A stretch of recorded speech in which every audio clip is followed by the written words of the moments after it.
વાહ દોસ્તો, ગરમા ગરમ ભજીયા બને છે હો. બધા ખાય છે, વરસાદ પડે છે તો મારો હું વાક. મેં મારી વાઈફને કીધું મારા માટે બનાવને, તો મને બનાવી આપે છે આજે ગરમા ગરમ ભજીયા. કઈ કઈ વેરાયટી બનાવેલી છે? મેથીના ગોટા છે, કુંભણિયા છે અને આ મકાઈ વડા. આ મકાઈ વડા દોસ્તો, મારી ફેવરેટ મકાઈ વડા. જુઓ મકાઈ વડા એકદમ ક્રન્ચી, કડકડિયા, ખાવાની મજા આવશે. કડકડ કડકડ કડકડ. ચાલો આપો ફટાફટ એટલે હું જમું. દોસ્તો, એક સાઈડ વરસાદ, એક સાઈડ ભજીયા.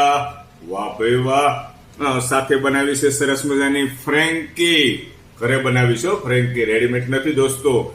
ભાગ ભાગ ભજીયા તું કેટલે જાસ, તેલમાં તળીને તને પેટ ભરી ખાસ. સોસ, ચટણી, જે મજા આવે તે. ખાટી ખાટી છાશ.